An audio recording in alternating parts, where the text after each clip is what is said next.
नमस्कार, कृषि helpline channel में किसान भाई बहनों का स्वागत है। आज का हमारा विषय है मिलेट ईयर। मिलेट ईयर 2023 में काम अभी बाकी है, इनके बारे में आज बात करेंगे।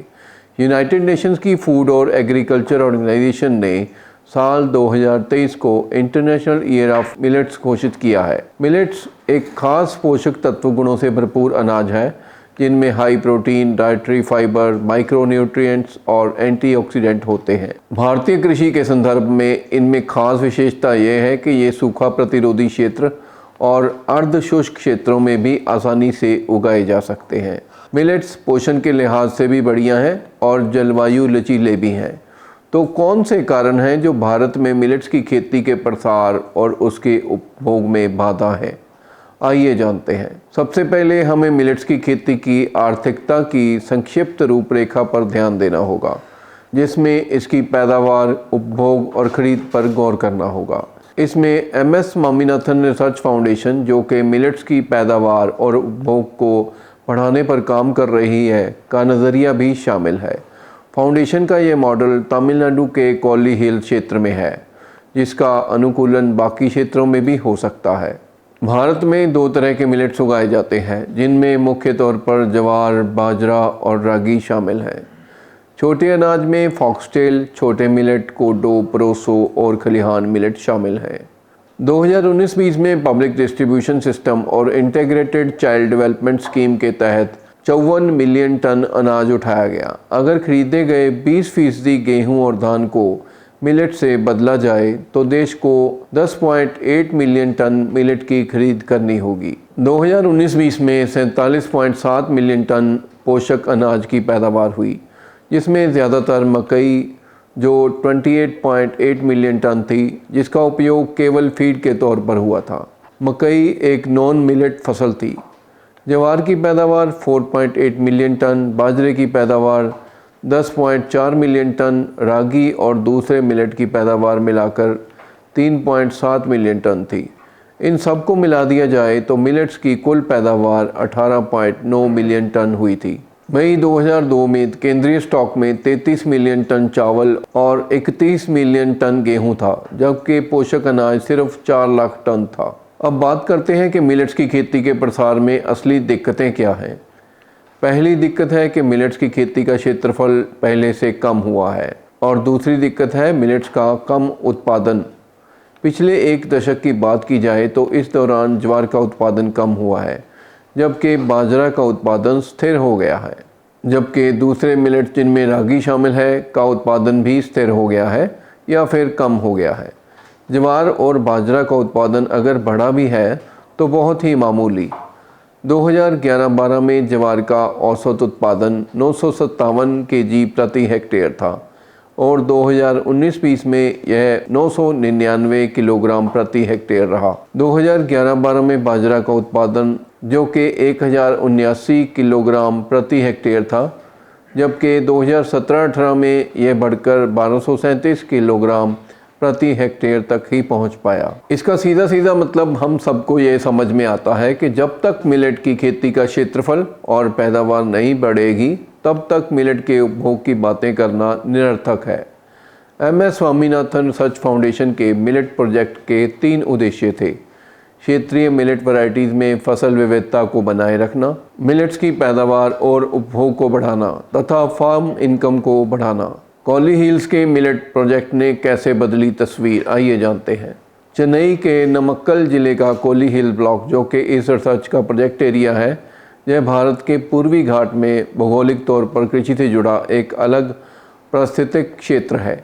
यह क्षेत्र भारत की गरीब अनुसूचित जनजाति वाली जनसंख्या से घिरा हुआ है। यहाँ पर छोटे मिलेट्स की खेती बड़ी तेज़ी से कम हुई है और लोगों ने अपनी ज़मीन में ज़्यादा कमाई वाली फसलें जैसे कसावा, अनानास, कॉफ़ी और मिर्च की तरफ अपना रुझान बढ़ा दिया है। ICAR के मुताबिक 1980 के मध्य के बाद पोषक अनाजों की खेती का क्षेत्र बहुत तेज़ी से कम हुआ है। 1980 में जो मिलेट्स का क्षेत्र 41 मिलियन हेक्टेयर था, वह 2017-18 में कम होकर 24 मिलियन हेक्टेयर रह गया है। मिलेट्स की खेती के क्षेत्र का कम होने का सबसे बड़ा कारण है इसका कम उत्पादन। इससे आगे अगर हम बात करें तो मिलेट्स की खेती में समय और मेहनत दोनों बाकी फसलों के मुकाबले से ज़्यादा लगते हैं, जो कि ज़्यादातर वहाँ की लोकल महिलाएं ही करती हैं। इसकी मार्केटिंग भी बहुत कम हुई है और मिलेट्स के बहुत ही कम भाग को मूल्यवर्धन उत्पादों में तब्दील किया गया है। इस प्रोजेक्ट में 3 क्षेत्रों पर काम किया गया। सबसे पहले सुधरे हुए बीज लाकर नई किस्मों का ट्रायल किया गया। नई टेक्नोलॉजी की सहायता से कृषि पर नए काम किए गए ताकि मिलेट्स उत्पादन को बढ़ाया जा सके। क्षेत्रीय बीज सिस्टम को संरक्षित, पुनर्स्थापित, पुनर्जीवित, मजबूत और बेहतर करने के लिए कम्युनिटी सीड बैंक डिज़ाइन किए गए और बनाए गए। दूसरा, पोस्ट हार्वेस्ट मशीनरी लाई गई, जिसमें पल्वराइजर्स और डिहलर्स लाए गए, क्योंकि औरतों को मिलेट्स की कुटाई जो कि हाथ से होती है करने में बहुत ही ज़्यादा वक्त लगता था, जिसमें 1 घंटे में सिर्फ 2 से 3 किलो अनाज ही तैयार होता था। नज़दीकी सेल्फ हेल्प ग्रुप्स द्वारा संचालित स्मॉल स्केल क्षेत्रीय मैकेनिकल मिलिंग को शामिल किया गया। इन सब पहलकदमियों ने तस्वीर बदल कर रख दी। तीसरी सबसे बड़ी पहल थी training. Kolli hills agro biodiversity conserve federation की स्थापना ट्रेनिंग और मूल्य संवर्धन की सारी गतिविधियों की देखरेख करने के लिए की गई थी। Kolli hills natural foods label के तहत रेडी टू कुक उत्पाद मार्केट में लाए गए। मूल्य संवर्धित उत्पादों के नेट रिटर्न्स अनाज से 5 से 10 गुना ज़्यादा थे। छोटे मिलेट्स चावल जो 7 रुपये प्रति किलो बिकते थे, वहीं मिलेट उपमा 41 रुपये प्रति किलो बिकने लगा। सबसे महत्वपूर्ण बात यह निकल कर के आई कि छोटे मिलेट्स और रागी की खेती का क्षेत्र जो पिछले 25 सालों से कम हो रहा था, वो ब्लॉक लेवल पर बढ़ने लगा है। पर अभी भी यह आंकड़ा सन 2000 के शुरुआती दौर में जितने एकड़ में मिलेट्स की खेती होती थी, उसका तीसरा हिस्सा ही है।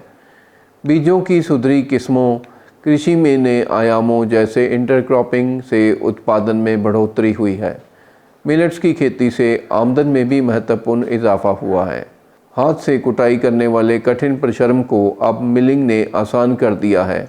इससे मिलेट्स की उपभोक्ता भी बढ़ गई है। प्राइवेट मिलें जिनमें छिलका उतारने वाली और मिलेट्स का चूरा करने वाली अनुकूलित मशीनें लगी हैं की गिनती भी बढ़ गई है। मौजूदा समय में टेक्नोलॉजी को तमिलनाडु के सारे कृषि विज्ञान केंद्रों से साझा किया गया है। मिलेट्स की बात करें तो इकोनॉमिक्स ही मुख्य मुद्दा है। अब इन सारी बातों का निष्कर्ष निकालें तो मिलेट्स का उत्पादन और इसके कम हो रहे क्षेत्रफल को रिवर्स कर इसको बढ़ाना ही संभव उपाय नज़र आते हैं, जो कि आसान नहीं है। यह सब संभव है साइंटिफिक इनपुट्स, इंस्टीट्यूशनल मैकेनिज़्म, स्कीमों, सब्सिडियों जैसे एकाधिक पहलकदमियों से ही। भारत सरकार और ओडिशा, कर्नाटक जैसे राज्य सरकारों ने मिलेट मिशन की पहल की है।